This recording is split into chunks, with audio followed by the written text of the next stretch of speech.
Welcome to Kingdom in Context. The Creator never intended for us to be confused by His words.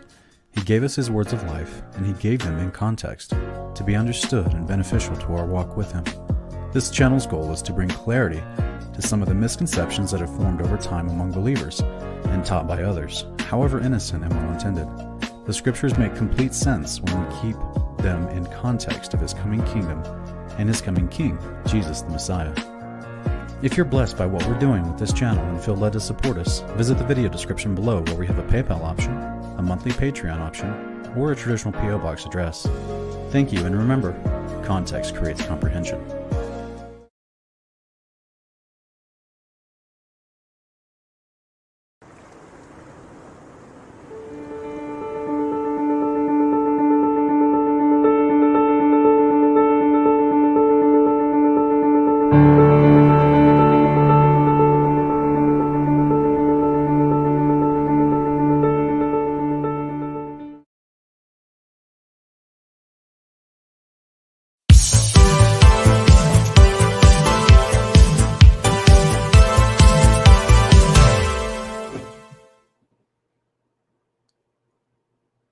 Welcome, fellow brave believers. This is KingdomCast. I'm your host, Sean. I want to thank you for joining me. And tonight, we're going to be talking about something really, really cool, at least in my opinion. We're going to be talking about, and we're continuing, I should say, our Investigating Babylon series. We'll be doing part 2 tonight. But we're going to be talking about something that I've just, before doing research on this Babylon series, I'd seen these images, I'd seen these concepts, but I just never had understood how interesting they were and significant they were to history, to the expanded kingdom that had spread out across the earth, ruled by the former leaders of Babylon. So tonight we'll be talking about the weapons of the gods, specifically one weapon, and how interesting it is, not just to history and what we see recorded in history, but also how it's gonna set the stage for what we're going to talk about in future episodes. Because remember, this Investigating Babylon series, we're looking at the past, the present, and the future of Babylon, and that's we're going to be looking at all different types of component pieces of that. And tonight is just another one of those pieces. So I want to thank everyone for joining me. Everyone that's already here, we have quite a few people in the chat. Calvin E, welcome. AC, Mary W, Miss Marsha, Mohammed Ibn Auf, I think I said that right, I apologize. James Henry, Royce Bell, Bill Craddock, Carla Malberg. Welcome, everybody. Appreciate you guys being here. Jamelia Sky. Angelo's here. Welcome, welcome. Mr. Bear is here. Patty 43. Welcome, everybody. Kyle Barfield, welcome. Good to see everyone. Miss Catherine Huey is here. Welcome. She says it's 7:30 a.m. in Kenya. I'm just happy that you're able to watch me from across the ocean in Kenya. I think that's pretty amazing. So awesome, awesome, awesome, guys. All right. So let me just let you guys know, as you probably saw at the beginning of the broadcast, be ready for Lighthouse. They're going to be launching approximately in mid-December, and it is going to be a revolutionary new social media platform that actually integrates the best of YouTube and Facebook and Etsy all into one easy-to-use platform. It's going to be revolutionary for small businesses, for online sellers, for brand influencers that want to connect with other people and grow their audiences, and more. And for folks like myself, you're watching this on YouTube. For most of you, content creators that upload videos to both YouTube and Facebook, DLive, BitChute, Brighteon, all those platforms that they're trying to get their message out. They can do that with Lighthouse too, but they can also connect their product, their video that they've created. They can connect with other content creators and help promote that video for free, or with other online sellers and help actually make extra revenue by the products that are being sold while their videos being displayed. So there's so many options that's been created through lighthouse.com that's going to help people establish their dreams and establish what they want to do, whether it's creating video content or creating an influence online with your message, or just through online selling of your homemade products or your company's products. Depends on, even if you're a small to medium sized company, or it'll still help you catapult your reach to a new customer base. So super excited about it. Be looking forward. It's lighthouse.com, and it's going to be launching soon, guys. We're excited about it. Let me pull this up real quick, guys. I apologize. I didn't have this already pulled up earlier. had to reboot my computer before our meeting earlier. So let me see here. That would be probably the 9th. Yes. Okay. All right. So let me try to pull this up here.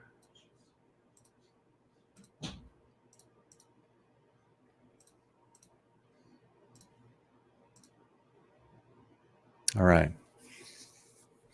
So as you can see, yeah.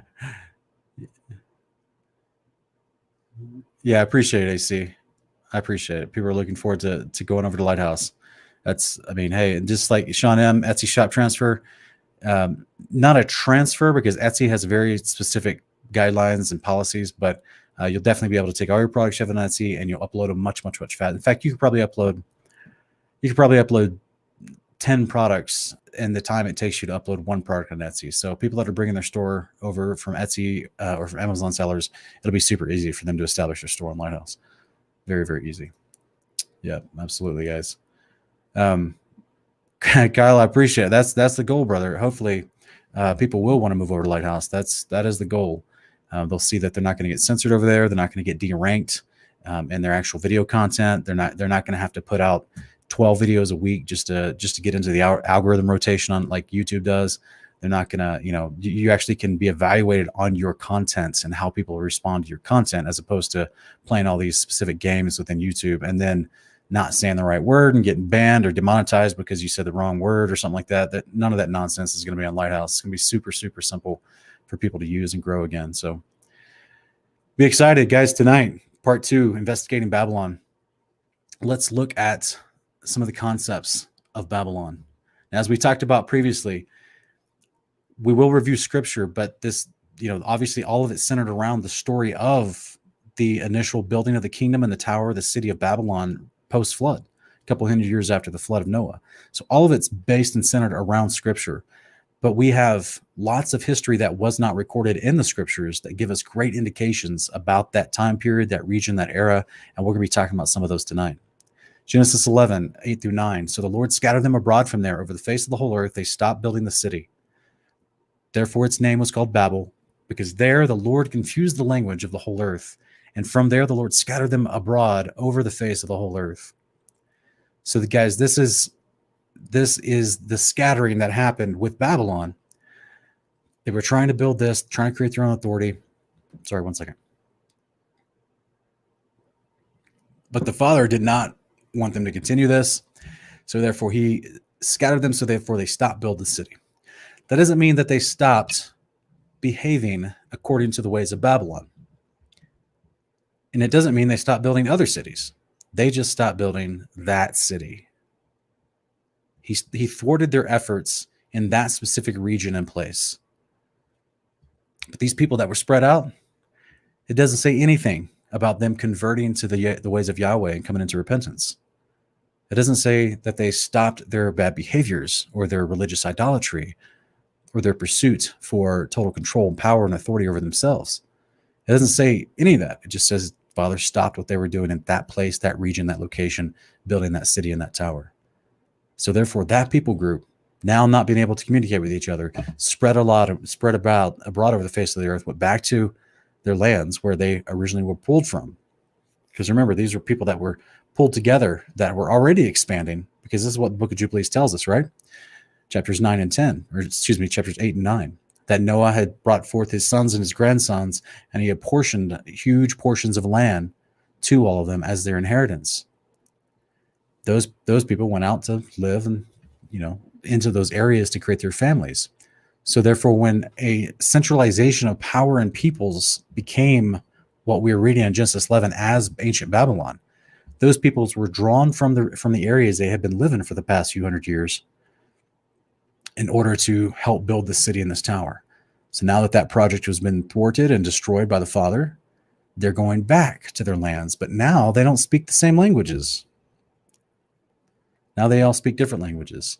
So therefore you have a different culture that develops for every people group that went back to their different regions they were living in. And that's what we're going to look at, some of those cultures tonight. We're going to look at 3 of them specifically: India, Egypt, and Greece. Let's look at India real quick. Not only do we see common architecture between India, Egypt, and Greece, as well as Mesopotamia, the Middle East, what is modern day Turkey, but was ancient Greece. I mean, you've got pyramids, ziggurats everywhere, especially in Egypt and northern Middle East area, what was nowadays called either Iraq or Syria, Lebanon, Turkey, those places. I mean, there's ancient ziggurats everywhere. So, I mean, we're not even talking about the more later ancient ziggurats that came about in North and South America, but just these from this ancient region from where they were initially dispersed after the project of the Tower of Babel. But India became a unique and vast culture of, not only do they flourish and have a large country to flourish within, but their culture was rich with artistic interpretation of their religious beliefs and of their culture, their artwork. Lots and lots of rich culture, rich artwork. So we see India that has these concepts of, they were still continuing to build towers. They just weren't as big. They still were in this mindset. Like I said, just because they were dispersed from Babylon doesn't mean they stopped practicing the behavior they were doing at Babylon. Just that building project at Babylon was stopped. They just went back to their own homelands and just carried on in their own culture, their own language now. And that's what we're going to dig into a little bit. So they had their own pantheon of gods, just like Egypt and Greece. And all those gods had different names. There was different drama. It was their own left, right wing paradigm. It was their own internal thing for the people to talk. I mean, they have great vast stories in the Bhagavad Gita and other ancient Sanskrit writings from India, how those gods fought and warred with each other. And they had incredibly strong, powerful weapons that they made war with each other with. Did you guys know that the idea of reincarnation started in ancient India? And it was actually something that these gods, by the way, this god here, Shiva, that you're looking at, he was supposedly 7 to 8 feet tall.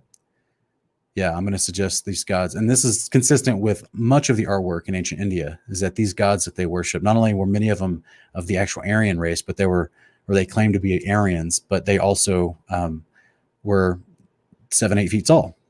So this is where you would naturally, if you understood the Old Testament and understood what's mentioned about the Nephilim post-flood, especially when we dig into Genesis 10, and you line that up with Deuteronomy 2 and 3 and other places, you start to realize, okay, yeah, there was a lot of the proliferation of Nephilim post-flood, of these giants, were happening in many of the cultures. Greece and Egypt are replete with them, as well as India.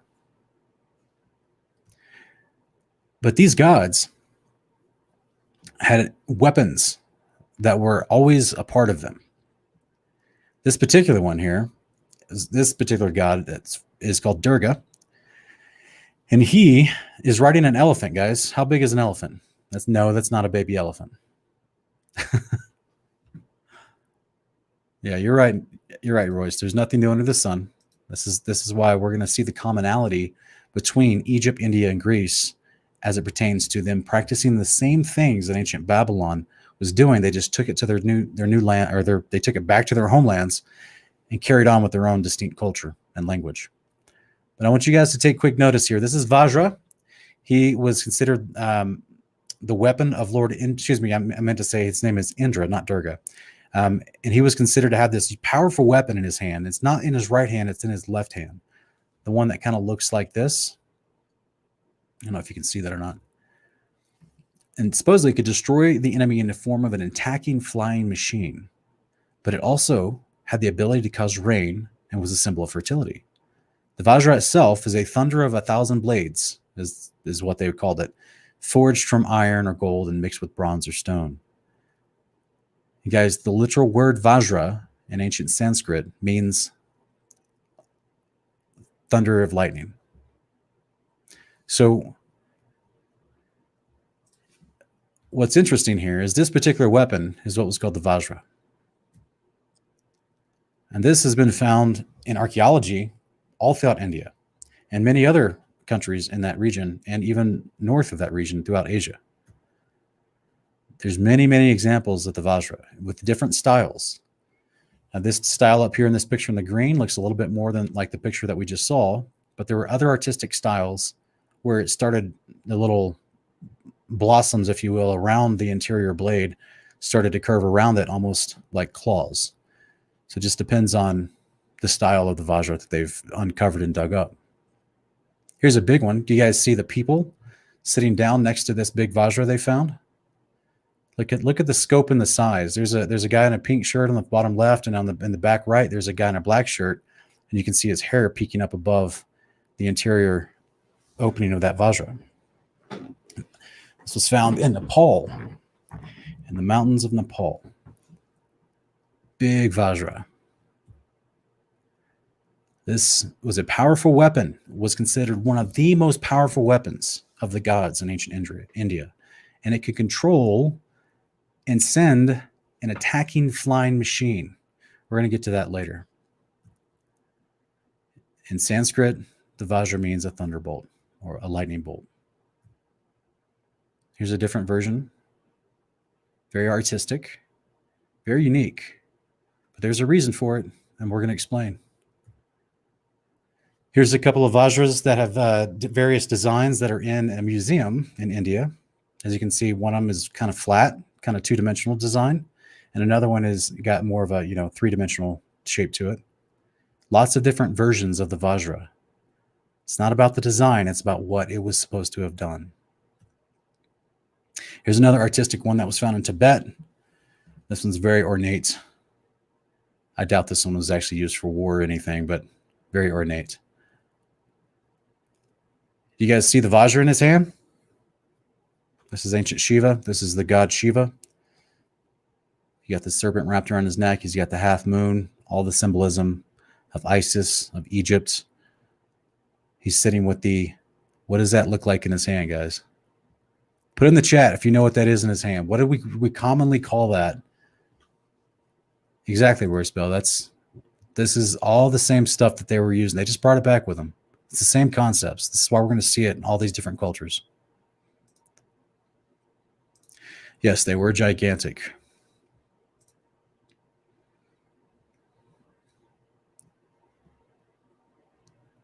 That's right, Royce. This is the Poseidon stick. This is at least what we in our culture have always, like most people that grow up in the United States, they're not introduced to a lot of culture from India through TV, movies, sitcoms, things like that. But we have been indoctrinated with a lot of ancient Greek culture. So Poseidon, one of the ancient Greek gods, had this same stick in his hand. And it's not a coincidence, guys. You guys remember when I just showed you in the museum? Look at the 2D. Look at the two-dimensional flat version of the Vajra. And I tell you, they have different artistic, it's the Master Soup, it's the trident. It's the artistic version of a Vajra. This one just has an elongated pole with it. And there's a reason for that. And I'm going to show that here in a minute. Here's another one. Looks like a sai, huh? Looks like from, like a weapon from Japan. It kind of looks like a sai. It's a flattened two-dimensional version. Oh, look, this is from Japan. This is a more traditional looking Vajra from ancient India, but it was from ancient Japan. How interesting is that? Miss Marcia, yes, they did have tech that we don't know have a clue about, and I'm showing it to you on screen right now, and we're going to go into what the tech is about it. Elias, it's possible. I mean, what I'm about to finish explaining for the rest of this, it's very, very possible. So this is from ancient Japan. Does this look familiar, guys? Just in case you want some modern artistic interpretation.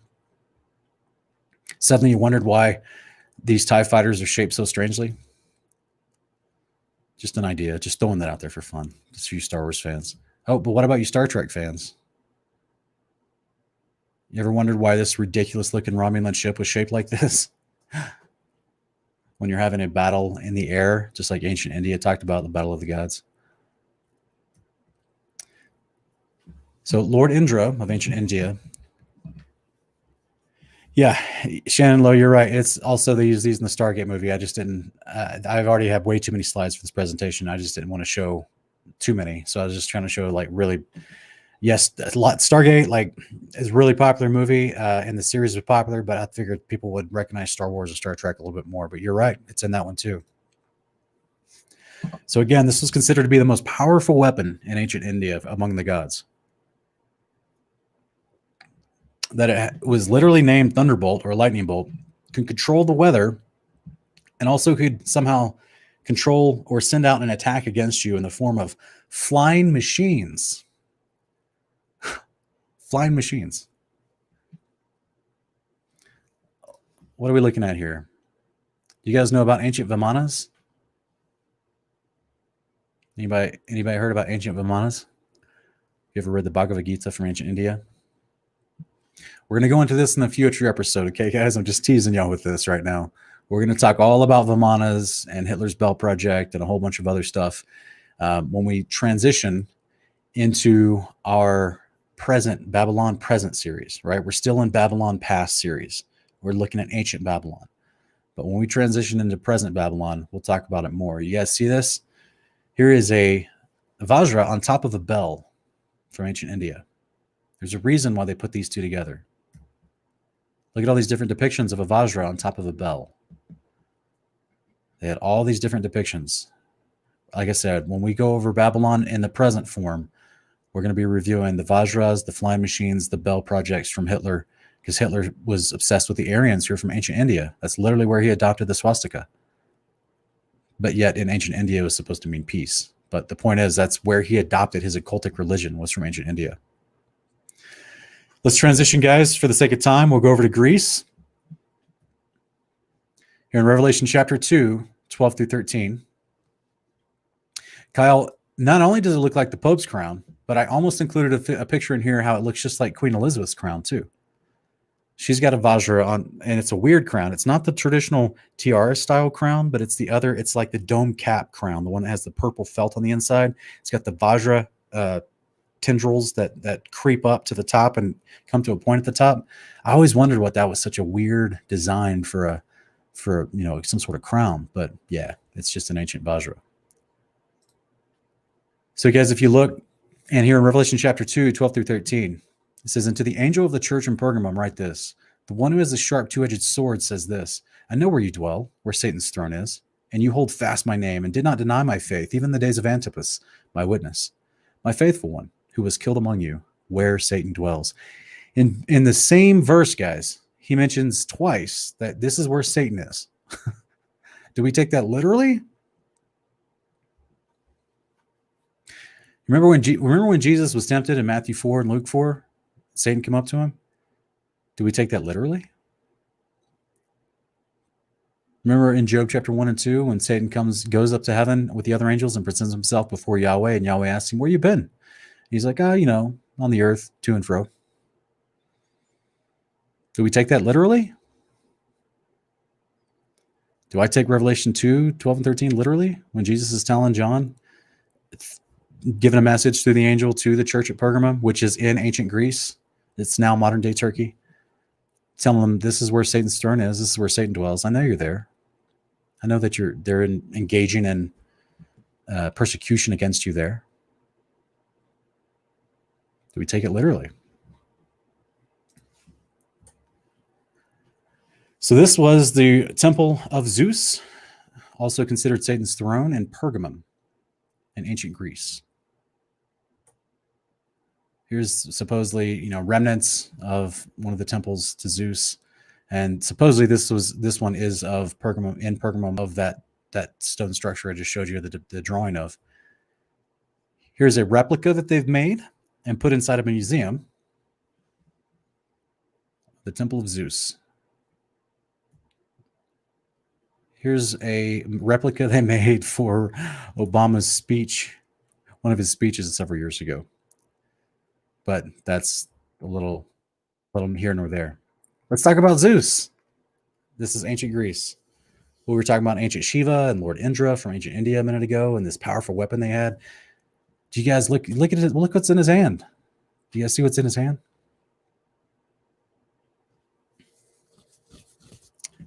Here's a Vajra. Here it is again.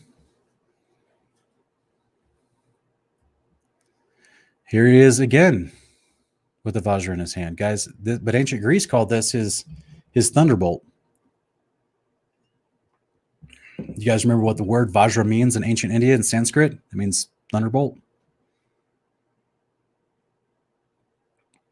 It's the same thing, guys. They're everywhere. Here's a coin from 6th century BC. So it's the thunderbolt, the Vajra on a coin from ancient Greece. Here it is again. Here is a literal coin of Zeus, supposedly, holding a staff with a Vajra on it from ancient Greece. Thunderbolt. Oh, by the way, just for fun, here's Emperor Palpatine with lightning coming from his hands. Remember in the storyline of Star Wars, how he was supposedly the most powerful because lightning could come from his hands?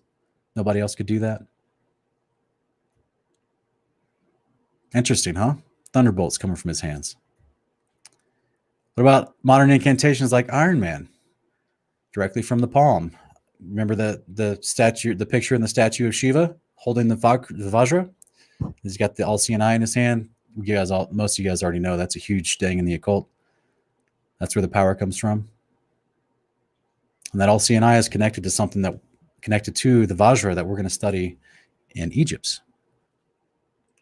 Look at Iron Man. Look at his fingers.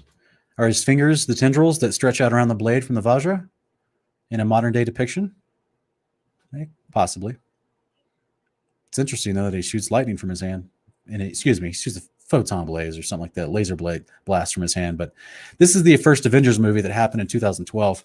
Now, most of us already know that these are all patterned after ancient Greek gods. So you would have the Hercules character is like the Captain America. I mean, he's literally got, he's got the star of Apollo on his shield. He's got the wings of Nike on his head.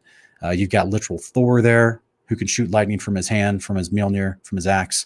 Then you got Iron Man standing there, another incantation. But what happens in this moment in this movie is they actually start getting in a fight. Thor hits him with a lightning bolt from his hammer, but he guards it with his hand, but it doesn't hurt him. In fact, he absorbs it and shoots it back. That's going to matter, guys. That's going to matter. I know you guys might think, well, man, he's just taking pieces of similarity from a modern day movie and trying to apply them.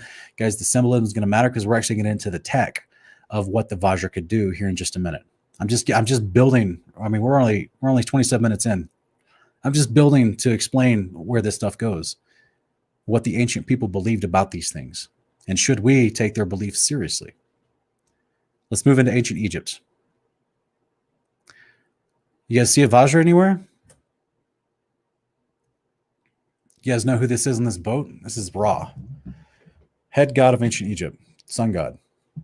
Serpent wrapped around the sun on top of his head. You got the eye of Ra behind him. You got the Benu, or the, what's it called? The not the ibis, or is it Ibinu or something? The Benu is behind him. That bird supposedly represents resurrection. And then he's fighting a serpent, and he's actually on a boat. Supposedly in this depiction, he's on a boat in the underground river of the earth, and he's fighting a great serpent with this thunderbolt, with this Vajra. Let's look at some actual hieroglyphs from ancient Egypt. You guys see this? I'll make it a little bit bigger for you. Do you guys see what's in his hand? Look what's in Ra's hand. Ra's the hawk-headed figure with the snake wrapped around that sun above his head on the right-hand side. And then in his hand, he's holding this staff. This was the staff of Ra. Yes, Sean, you're right. In ancient Hebrew, Ra is the word for evil or bad. Look at the bottom of his staff, guys.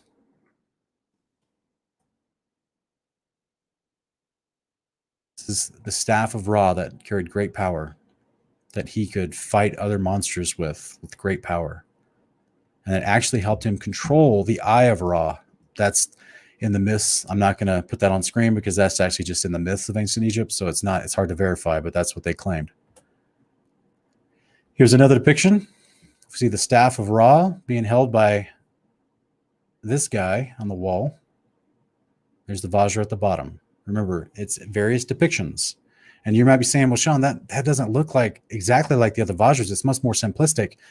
Well, I mean, and it's upside down. I thought, but it's his staff, and like the top of it, it's a long staff. It doesn't even look like the trident that much. I'm going to show you guys in just a minute how all this correlates. We're building.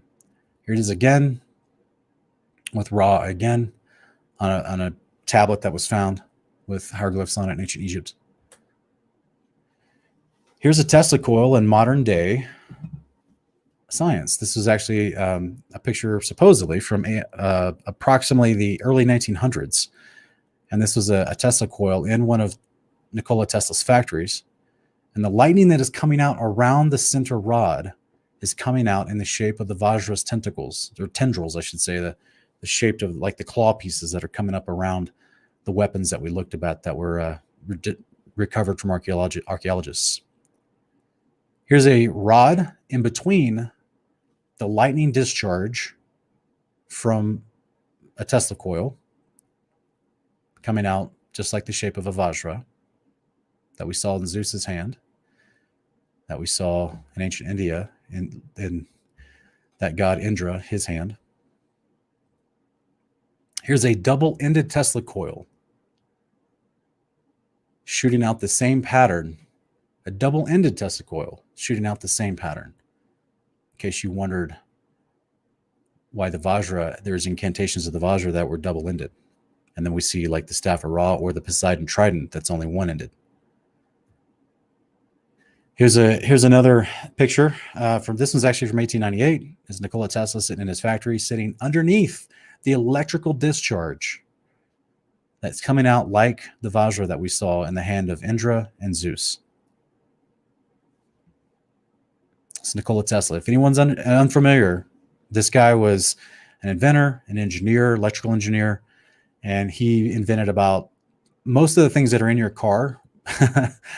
Transmission, most of the engines, your radiators, he invented a whole bunch of stuff that people never give him credit for. And he's got 300 patents on file in the U.S. Patent Office. And one of the things that he invented was this Tesla coil concept that could actually discharge different voltage, but it was with an alternating current. It wasn't with direct current like we use in our homes today. That was Edison. Edison was working with direct current. Tesla was working with what's called alternating current. So while it can be dangerous in low doses or low voltages, it's not dangerous. And you can touch it. Shooting off plasma discharges in low voltages, you can actually touch it. This is a variant of a Tesla coil in the modern times. Someone made it, looks like in their bedroom or their dorm room, and they can touch the plasma discharge that's coming off of it. Here's another guy with a different form of a Tesla plasma discharge in an outside experiment that is actually touching the plasma discharge and not being electrocuted. This is just science, guys. Here's a lady holding her, what looks like some sort of like lightning, not lightning, but it looks like one of those lights you put up in a garage or a factory or something. And it's attracting the plasma discharge from the big Tesla coil, and it's not hurting her.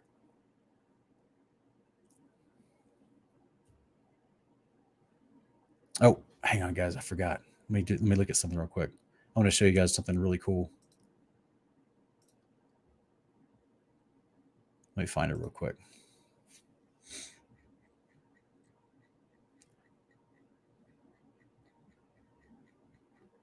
Yeah, there's actually people putting on a demonstration with Tesla coils, and I'm going to find it real quick for you. Sorry. I was, like I said, I had to reboot my computer. Okay, 1 second here. Let me pull this over. Doesn't matter if you can see it or if you can hear it or not. The sound's not important. You guys see this? All right, so there's two people. They built a platform on top of two Tesla coils, and they painted them red and blue. And they have these special suits that they put on in order to, just for layman's terms, to buffer the energy of the Tesla discharges that are coming off of these two Tesla coils they're standing on. These platforms, you see the ladders going up the side of these? These are big Tesla coils they're standing on with ladders going up to the top of them. And they're going to put on a little show once they stand up on top of these and they actually start the electrical discharge through the Tesla coils coming up through their bodies. You guys ready? You guys see this? Isn't that crazy? Look what's in his hand. Does this look familiar?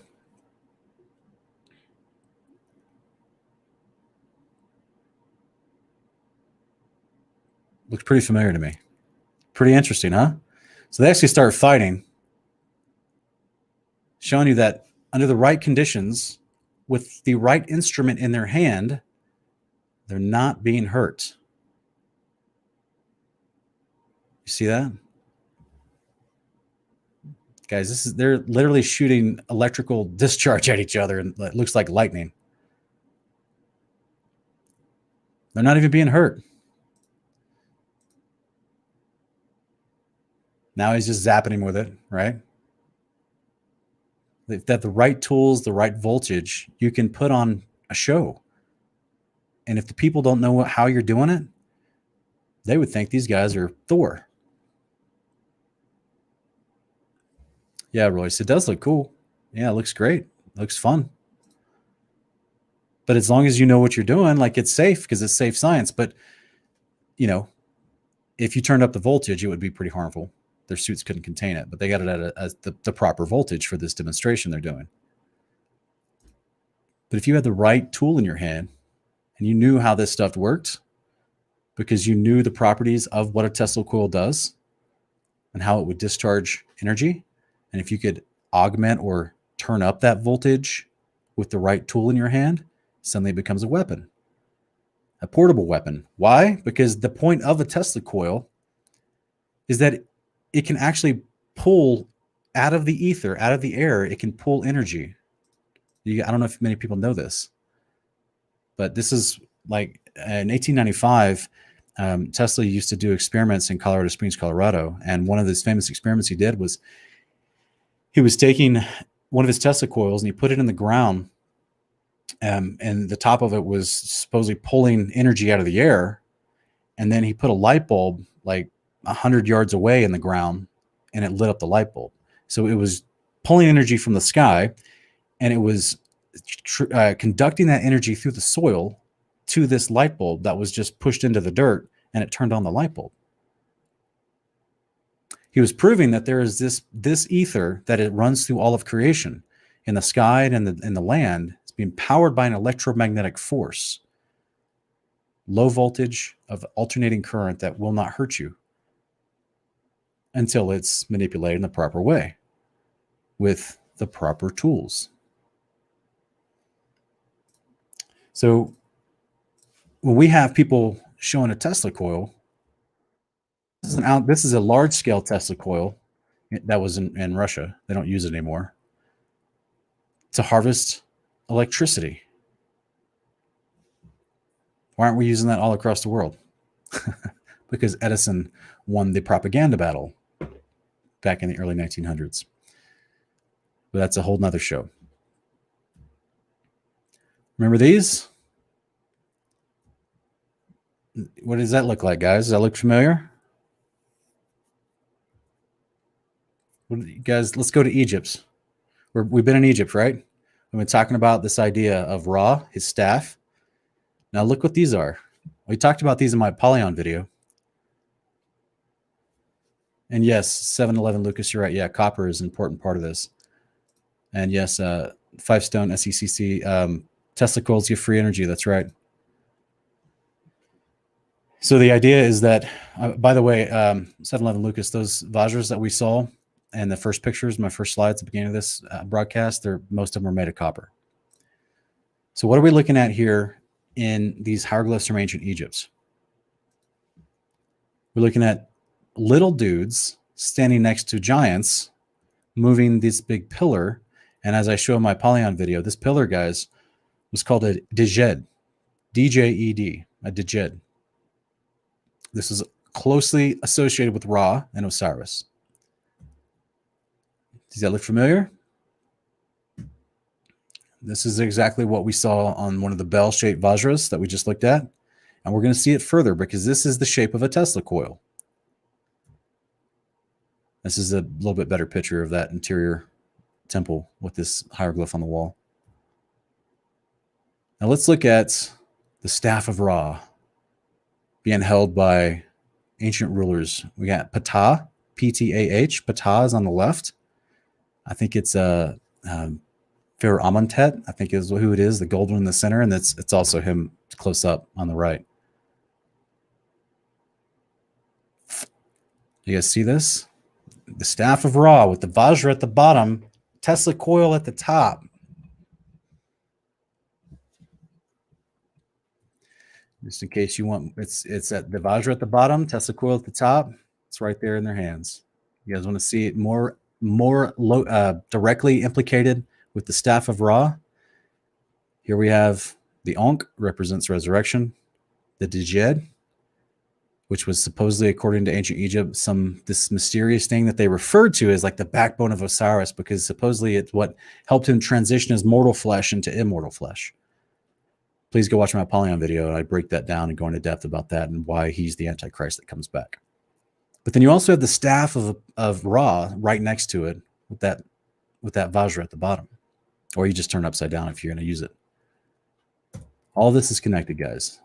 Here we have the staff of Ra, the Djed, the Ankh, the serpent on the top. That's why the serpent was always a part of it, and also the sun, half of the sun below, because Ra was the sun god. Here it is, another artifact from ancient Egypt, always together. The Djed, the staff of Ra, and resurrection. So, like I said, tonight, guys, we're just building. We're just building to more concepts. So, ancient India worshiped giant gods, quote unquote, little g gods, giants that called themselves little g gods. They promised reincarnation to the people after several generations. And originally, reincarnation was just for the Nephilim, which makes perfect sense when you understand who the Nephilim are, the unclean spirit concept, and why they would even hold that belief. As far as who the unclean spirits are that were deceiving these people, as Jubilees chapter 10 explains to us. But then over time, they would start offering the idea of reincarnation to the people, to the regular people who weren't in the ruling class, as a reward for good behavior.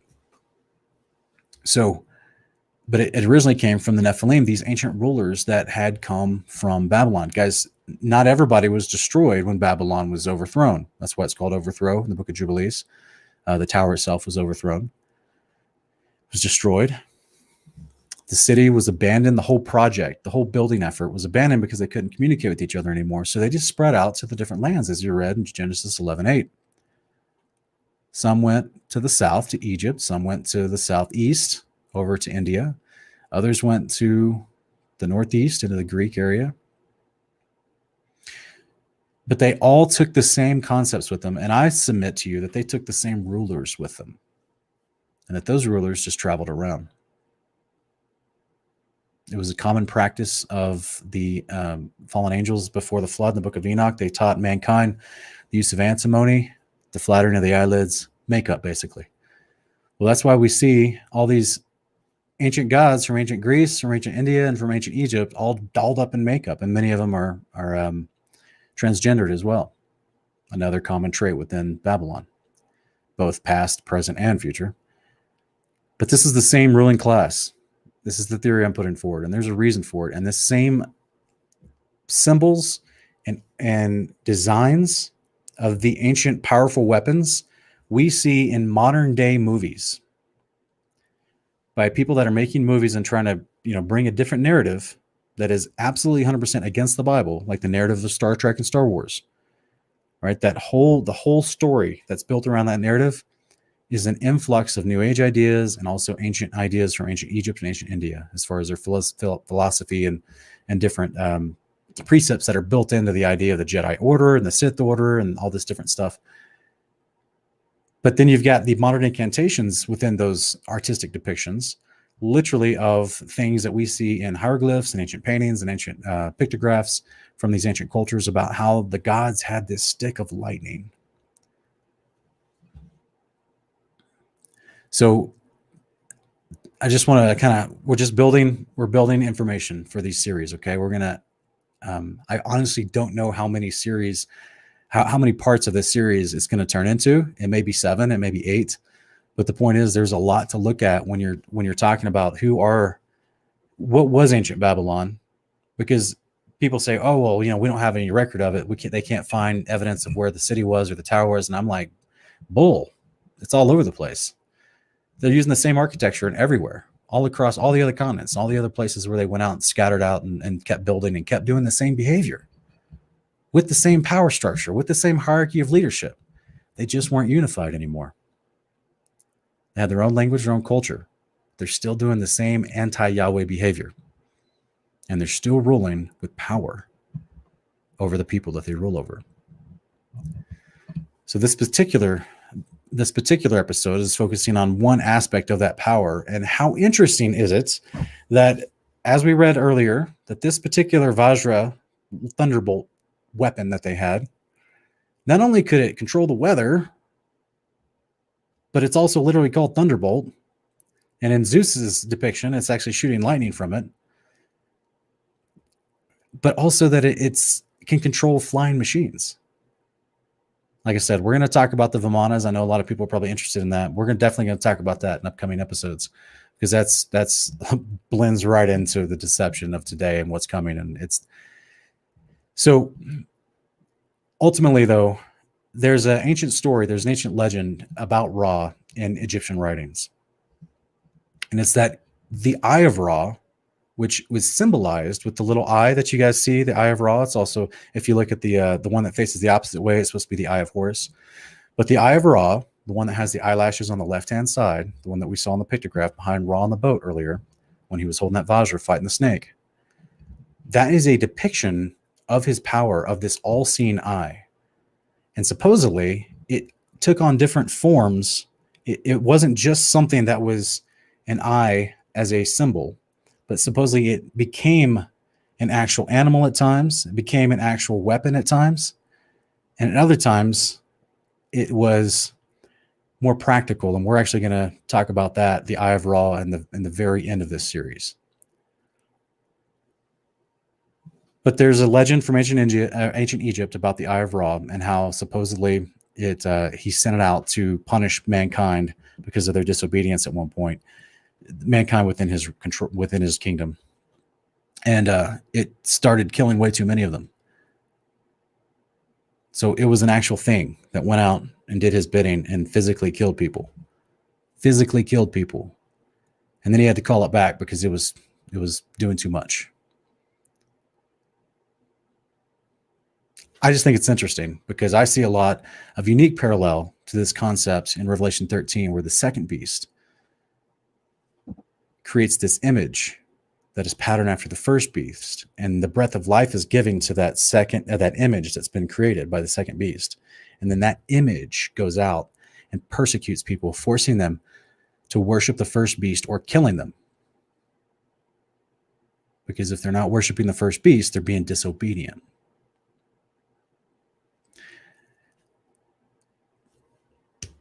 Very interesting. And as I show in my Apollyon video, this Ra character, he would be the synonymous with the Satan character. Same thing with the Zeus character. And so they would have this son, if you will, that took on an apprentice role that became, like in ancient Egypt, they talked about Ra and Osiris, that Ra was the sun god, he was the patron god, but then Osiris came up and he was actually engrafted into Ra's authority and power, and as well as the Djed being mixed into somehow making him become immortal.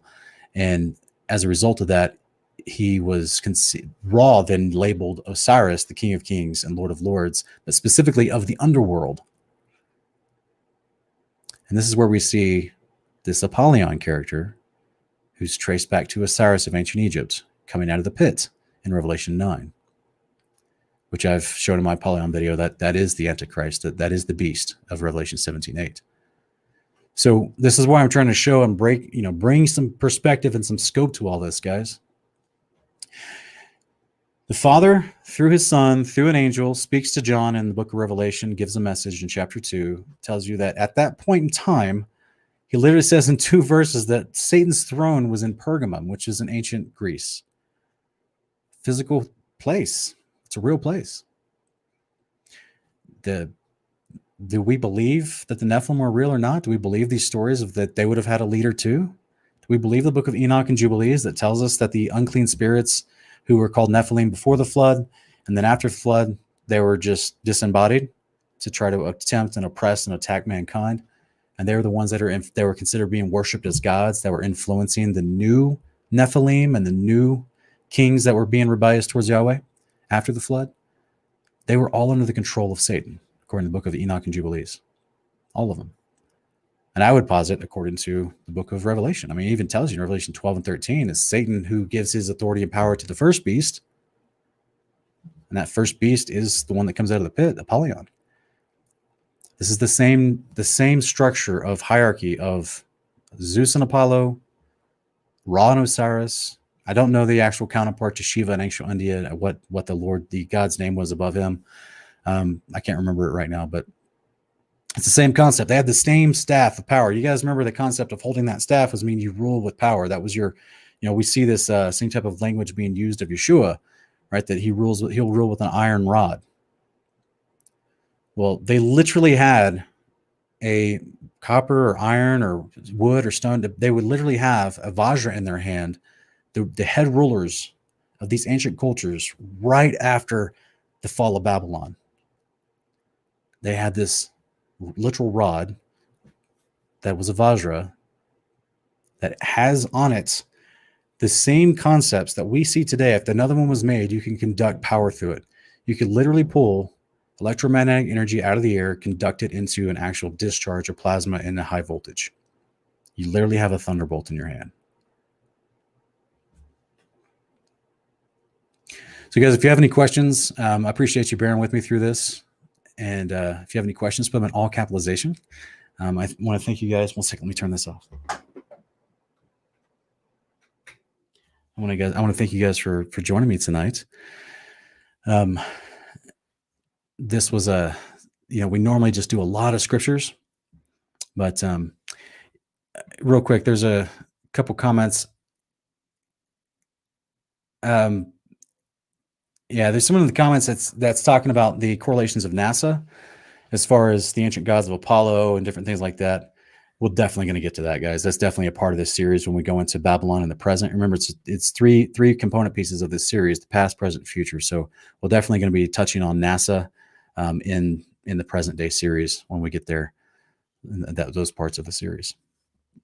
Yeah, you're right, Kyle, that ancient Shiva was the god of resurrection and destruction, a destroyer of worlds, as it's put in the Bhagavad Gita. And also, they are, Shiva is the statue out in front of CERN. And I know a lot of people love to talk about CERN. And I just be honest with you guys, I know what the official story is about CERN. I just don't know exactly what they're doing there, because I don't believe the official story about what they're doing at CERN and why they're doing it. But I know it's not good. Whatever they're doing there, it's definitely not good. And they have Shiva and an idol of Shiva out in front of their courtyard at the CERN facilities in Switzerland. So it's definitely not good.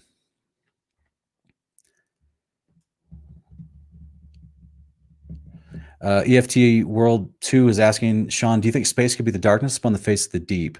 Or do you think space could be the darkness upon the face of the deep? No. Genesis 1, 1:1 and 1:2 is explained to us in Jubilees 2. There was just a big container of water before the firmament over our heads was made on day 2. So the other layers of the firmament, as Jubilees 2:2 explains to us in other passages, there's other layers of the firmament that were created, which I have tried to show in different series, that it's 6 layers above the layer that was created over us. So there's other layers on day 1. That's the abode of all the angels and their different layers, as well as the Most High, who's on the top layer of those firmaments. The firmament directly over our head was put inside this water chamber that the unformed dirt of the earth was laying inside this big water chamber. So then the second day puts the firmament over our head, divided the waters from the waters. The waters below that firmament receded, the dry land appeared. He then formed the earth on day 3, things like that. See? So that's where I would not say that space is made up for one. There's still waters above the firmament layer that divided the waters above and below. There's still waters above. It's in Psalm 148:4. It's the water that descended in Genesis 7:11 during the flood. So, but that is what we're looking through, is that layer of water when we look at the sun, moon, and stars, and in my estimation, in my opinion. And in fact, I personally, I don't know if I speculate that the sun is either in that second layer or is in that third layer. but I definitely feel like the moon is in the second layer because of people documenting the lunar wave. So I definitely feel like the moon is in that layer of water, and then the sun is higher than it, whether in that layer or in the layer beyond it. And then the stars, as the Apocalypse of Abraham talks about, are in the fifth layer. That's why they look further away than the sun and moon. And that's why we see that looks like the moon's closer, the sun's then further, and the stars are all further than that, because we're looking up through different layers of the firmament, through a layer of water. That's literally what the word heaven means. It's a shomayim in the Hebrew. It's a covering of water. So that's why the firmament on day 2 that divided this big container of water, which was the surface of the deep, this is what was separated. Water below that firmament layer was receded, dry land appeared. The water still above that firmament layer, between that layer and the next layer, is still there. It's a covering of water. This is what 2 Peter 2 talks about, the earth being formed in and out of water. So hopefully that's a good answer for you, brother. Let me see here. Miss Marcia is asking, do I know what a fash? I don't. I can't even say the word. I don't even know exactly how to pronounce that word. You can put it in the comments.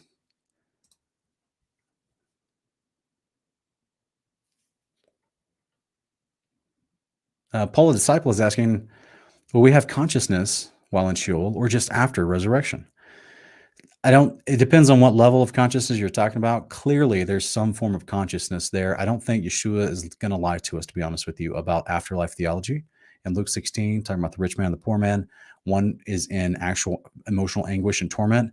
This is what we've tried to break down from the Greek, from the word that's used for the flame of the fire in that passage in Luke 16, 19 through 41, where the rich man who's seen Lazarus that had died also, they're both in Hades. That word Hades is the word Sheol, and they're both there, and there's a conversation happening. I know a lot of people say, well, it's just a parable. None of it's real. And I'm like, no, I agree it's a parable, but the Father, through his Son, is not going to be teaching us something that's wrong afterlife theology in a parable.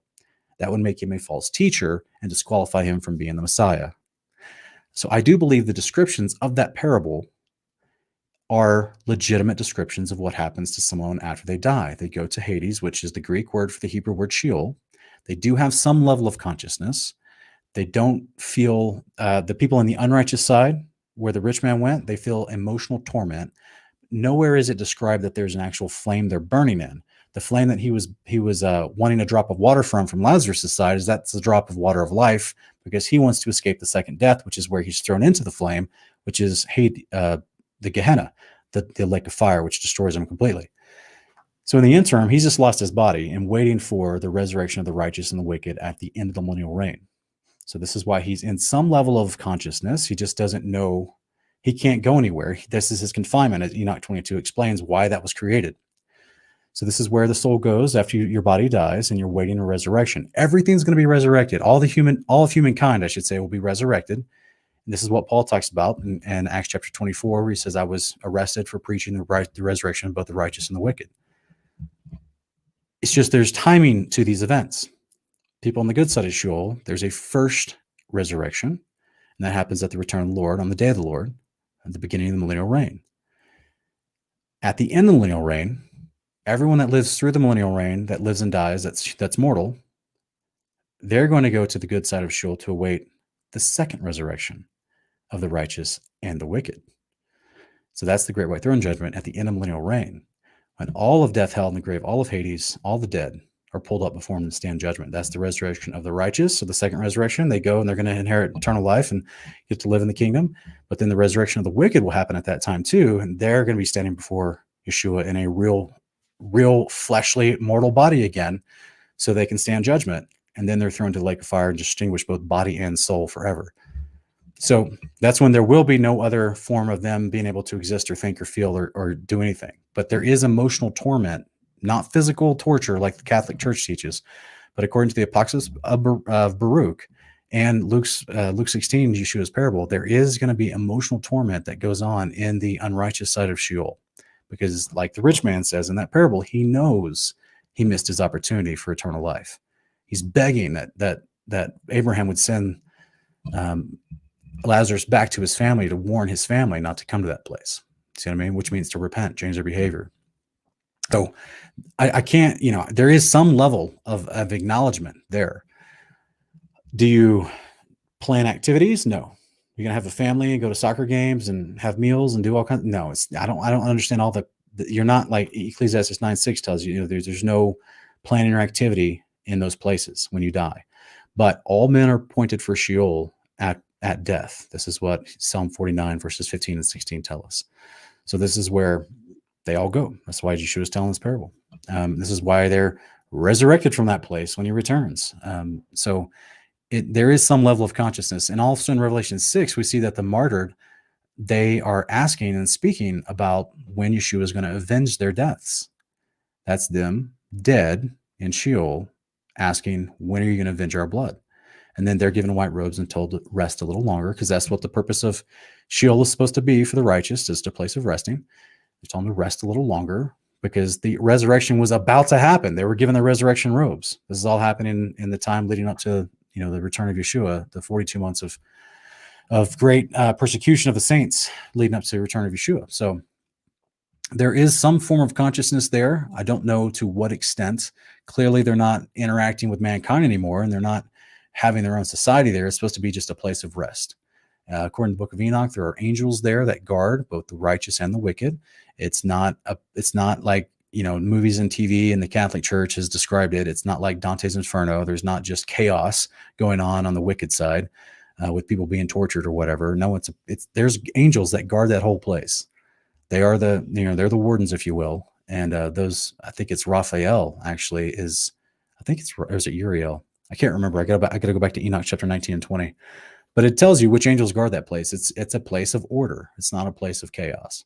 So anyway, hopefully that's a decent answer for you, brother.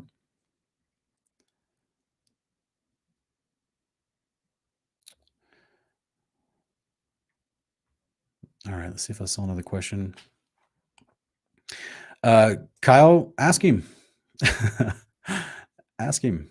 Now, he and I actually are going to do a video together on Lighthouse, I think, soon, but we're not going to be talking about theological stuff. Not for the most part, just because we haven't really planned anything out like that. It's and the reason why I tongue in cheek say ask him is because I get people that tell me all the time I should contact this person or that person, and there's thousands of people on YouTube. There's thousands of other people that have ministries on YouTube or do other videos about topics and stuff, and it's just like I've been, as most of you guys know, I've been helping with the marketing of Lighthouse is about to launch and trying to keep up with as many videos as I can. And it just takes time. This is why you get to a certain point when you're doing stuff like this, you actually have an assistant of some sort, people that can help book and schedule for you and do things like that. And because many times it's not just one thing, it's not just one message or email or phone call. Like sometimes you have to reach out to people 10 times before they even respond to you, if they even want to take you seriously in what you're trying to say. So, when it's just one of those deals where, I'd love to collaborate with a whole bunch of other people, but my time is kind of really limited right now. Hopefully, once Lighthouse launches and things kind of smooth out for me and my schedule with how I'm helping them, I'm going to have more time for a lot more collaborations. But what you guys see me doing is the max that I'm trying to do right now. But yeah, I agree with you. I would love to collaborate with a whole bunch of other people, and people email me all the time and they're like, yeah, you should contact this person. And I'm like, if you have the time, try to give me an introduction if you know them, or if you can reach out to them for me, because sometimes the third party validation helps, and sometimes these people just don't respond. You can't reach out and collaborate with people. They're too busy, or they're not wanting to collaborate for whatever reason. It doesn't mean it's a bad reason. It just means that maybe just isn't their style. Who knows?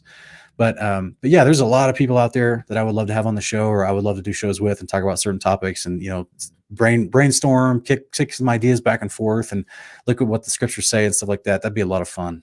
Yeah. All right. Stephen Schofield is asking, in John 3, Nicodemus asks about being reborn. Yeshua answers about water and spirit. I believe this is the resurrection. Most think it is while you're still alive. I guess that's what you're trying to say. What say you? No, it's you're reborn. Like, we use this terminology of being reborn as a moment of conversion. I've actually done an entire video on this in my Morning Cup of Context playlist, and it's titled, Are You Born Again? And I actually go into all the scriptures in the New Testament, the Old Testament, the idea of your conversion moment. Yes, you can 100% talk about it like you're born again. Don't get overly, in my opinion, I don't try to get overly strict about the verbiage and the semantics. If you want to refer to your conversion and you're coming into faith and discipleship with Yeshua as your moment of being born again, go for it, 100%. There's some phraseology in the New Testament that leads people to that decision, but the literal moment of you actually getting a new body is at the resurrection. And that is the body of water and spirit that you're promised. That's why in the description in John chapter 3, 5-8, Yeshua is telling Nicodemus that, where the spirit moves, where it wants to go, like the wind, right? This is what the angels can do. This is what a body made of water and spirit can do. We don't get that body until we get resurrected in our glorified body. Romans 8:19, also Luke 20:36. So this is what's promised to us. Also in the Apocalypse of Baruch, chapter 51, verses 8-11. Okay, that's what's promised to us at the resurrection is this body that Yeshua is inferring to Nicodemus, and that's why at the conclusion of this conversation, he tells Nicodemus, he's like, "You're a teacher of Israel, and you don't understand these things? How can that be?" Because Yeshua was dealing with a lot of uninformed people back then. They had a lot of bad doctrine, a lot of mixed doctrines in theology, because the Pharisees had for generations had come in and been infusing bad doctrine into the people and confusing people. This is why Yeshua went around teaching the Torah, and they killed him for it because they were teaching other stuff by that time. They're holding up the Torah like this is what we believe and teach, but then they actually teach you something else. This is an old trick from the enemy. So this is what the Pharisees were doing. It's exactly what the Catholic Church does. So, guys, David Shearer just dropped that video in the chat. Thank you, brother. Am I born again? That's the video title. I had it wrong. Yes, Am I born again? I think that's mine, because I know Ken Heidebrecht from Hanging on His Words. He made a good one too, and I think his is Are You Born Again? But either way, he made a good one about that too. So either one of those would work.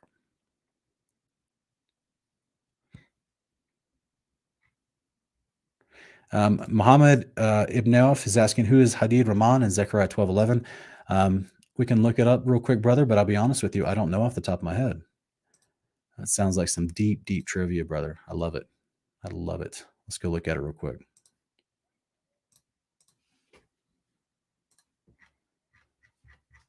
Okay.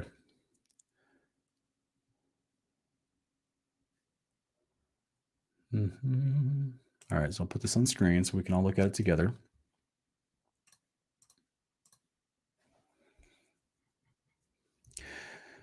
All right, so as always, we want to look for context, but I have a feeling that this particular context may be in another book somewhere, because I didn't see anything about it in this particular chapter. But I'll just read this part real quick for posterity's sake. Verse 10 says, I'll pour out on the house of David, on the inhabitants of Jerusalem, the spirit of grace and of supplication, so that they will look on me whom they have pierced, and they will mourn for him as one mourns for an only son, and they will weep bitterly over him like the bitter weeping over a firstborn. In that day there will be great mourning in Jerusalem, like the mourning of Hadad Rimmon in the plain of Megiddo. The land will mourn, every family by itself, the family of the house of David by itself, their wives by themselves, the family of the house of Nathan by itself, and their wives by themselves, the family of the house of Levi, and it goes on to list different families. From the context of just this passage, I would suggest that Hadad Rimmon is apparently another ruler that was killed in Megiddo, in the plains of Megiddo that day, unless the Septuagint is correct. And it's just a pomegranate grove that was cut down. And I think this actually might be referring to one of the battles of King Saul back in 1 Samuel. I have to go back and study that. But I'm pretty sure they had a battle in the Valley of Megiddo, which is the Valley of Armageddon. It was either Saul or King David. And yeah, this could be what that was referring to. So yeah, I apologize, brother. Great question. I'll have to do some further research on that to try to look it up. All right, guys, let's see if we have one more question, and I got to turn it off for the night. I really appreciate everybody showing up. Hopefully this was an edifying episode. Hopefully you can just, stack it away and, part 1 and part 2 together. You kind of start seeing we're going to build to some bigger ideas about what is Babylon in the past, in the present, and also in the future. That's referred to as Mystery Babylon in the Book of Revelation. So we're going to look at this in depth from every angle. Kelly J asking a famous question, right? A lot of people ask this when we start talking about Sheol and the resurrection. Can you explain Matthew 27:52, where the graves were opened and many bodies of the saints which slept arose? Yes, that's a resurrection moment. But that's not the first resurrection that's defined in Scripture. The first resurrection is defined all throughout Scripture, from Isaiah to Matthew to 1 Corinthians to 1 Thessalonians to Revelation, happens only at the last trumpet, at the second coming of Yeshua. And that's a special resurrection where the dead in Christ get an eternal glorified body. Okay, that's a quick bumper sticker phrase. There were other resurrections that happen all throughout Scripture. In fact, there's 10 of them. And the one that you mentioned, that's just one of them. So, from the Old Testament with Elijah, Elisha, all throughout the Old Testament, up to Yeshua resurrecting people, up to, Paul raising someone, fell out of the window. But this moment here, when Yeshua is resurrected and these other saints which had slept arose and walked about the city, that's just what we would consider a regular resurrection. So those people were resurrected back to their mortal bodies, lived out just like Lazarus. You remember when John chapter 11, Lazarus was raised from the tomb after 4 days by Yeshua? He was eating with them in the next chapter. He's sitting and eating with them. So that's it. He's been resurrected to his mortal body. This one here, the one that can't move like water and spirit, like an angel. This is our mortal body. All right. Yeshua exemplified for us what we're all going to receive at the first resurrection. This is why Yeshua is called the first fruits of the first resurrection. And he received a glorified immortal body, which has the same physics, if you will, the same chemistry like the angels. That's why it tells us in Luke 20:36, you'll be like the angels at the resurrection. That's why he exemplified that type of body in John chapter 20, where he just appears inside of a locked room. He can just come and go like the wind. He can appear and disappear. Just like in Luke 24, he's breaking bread with the 2 disciples after they get back on the walk to Emmaus, and then he disappears right in front of their eyes. So that's the type of body that angels have, and that's the type of ability that angels can demonstrate with that body. The people in Matthew 27, it's not the first resurrection event that's promised in prophecy. The last trumpet didn't happen that day. Those are regular resurrections from the power of God exuding through the sun and spilling out in some of the graves around them. It's the power of resurrection, because Jesus said, I'm the life and the resurrection. So the same powerful spirit that raised Jesus to the dead and gave him his incorruptible, immortal body spilled out and raised other people from the dead back into their fleshly bodies. It's a large metropolis at that time. There's lots of people dying every day, just like in modern cities where there's 3-4 million people. Lots of people die every day. Yes, even righteous saints. Those are just people that were dead, in my opinion, up to 3 or 4 days, like Lazarus, and then they're raised from the dead after that. They would lived out the rest of their life and then just died again. Now they're going to go to Sheol and wait for the actual first resurrection event where they're going to get their immortal bodies and live forever, the eternal life moment. So hopefully that's a good answer for you. Hopefully that makes sense. I've actually go to my KingdomCast channel and go to the playlists of shareables. I have all the videos, the short little 2-3 minute videos with the red thumbnails. And I'm pretty sure I did a video specifically on Matthew 27 about that, if you want further expounding. So I appreciate all of you guys. Signia